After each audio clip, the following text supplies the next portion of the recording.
I'm Heidi Melocco. I'm here with Scarlet Walker from Horses for Productions.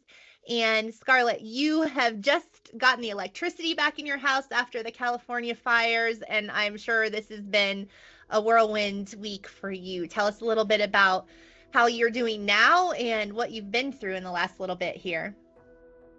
Yeah, so living in Los Angeles, specifically Malibu, we are very prone to fires here. We've gone through quite a few. Obviously, this fire was really awful, really the worst I think I've ever experienced in my life. Really heartbreaking. A lot of horses were involved. What you don't really realize is that Los Angeles has thousands of horses. Malibu, Topanga, all of these little canyons are just full of a lot of kind of old money, I guess you could call it, horses. So it's just been a wild week of having our horse community really torn upside down. I think there's probably 4 evacuation centers and probably close to 1,000 horses still 8 days later, or I guess 9 days later, still evacuated in those locations.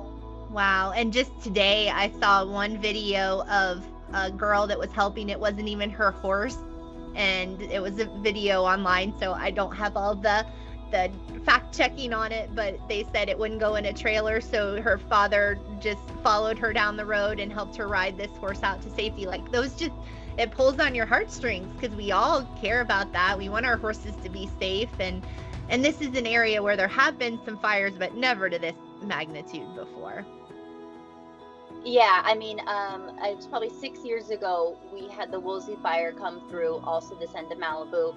We ourselves lost our ranch and our home, and so the horse community was just amazing to us then. I mean, we were evacuated for probably 6 weeks, and people drove from different states to bring us tack and carrots. I mean, there was just like more carrots than the horses could potentially even eat, so great. But watching for this fire, watching the horse community just again step up 100% is just amazing. People are coming. I know people that brought trailers that were from Las Vegas, just full of hay. Again, with that many horses evacuated, Right. it's, as we know, horses eat a lot of hay, and hay is very expensive out here. So the amount of money that these horses are going through of hay is just absolutely crazy. So to see these people bring in trailers full of hundreds and hundreds of bales of hay is just, I mean, our horse community is so amazing, and it's really wonderful to get to see. And there are just an amazing amount of great stories, but also like really sad stories. But stories like you were saying of that little girl, I think she's fairly young, that rode that horse. I think it was 14 miles out. Yes, that's what it said.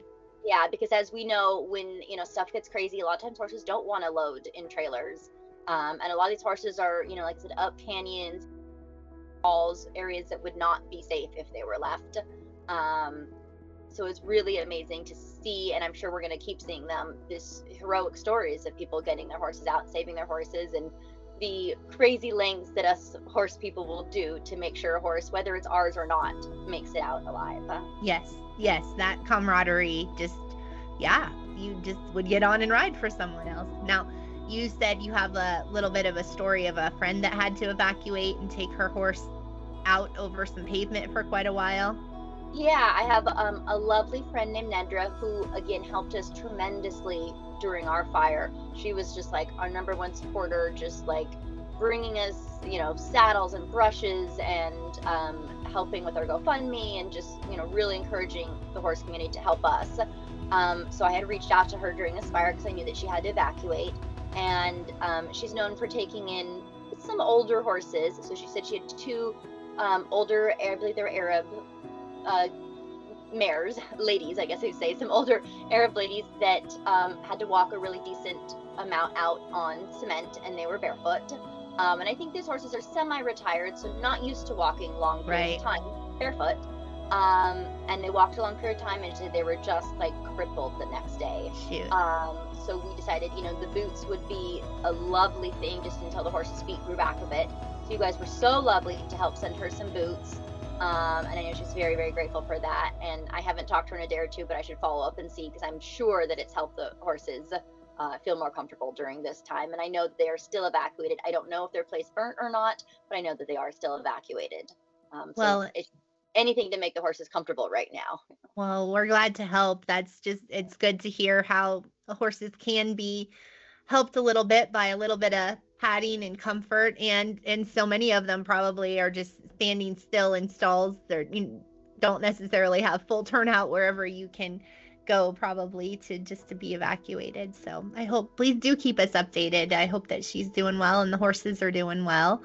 So thank you for sharing that. I'm so glad to hear that you guys are doing okay, and our hearts go out to the others that are having trouble in the area and aren't home yet. This is still going on and still a big deal. So thank you for keeping us up to date. Going on for a while, but again, our horse community is just like really stepped up. So thank you guys so much for your support.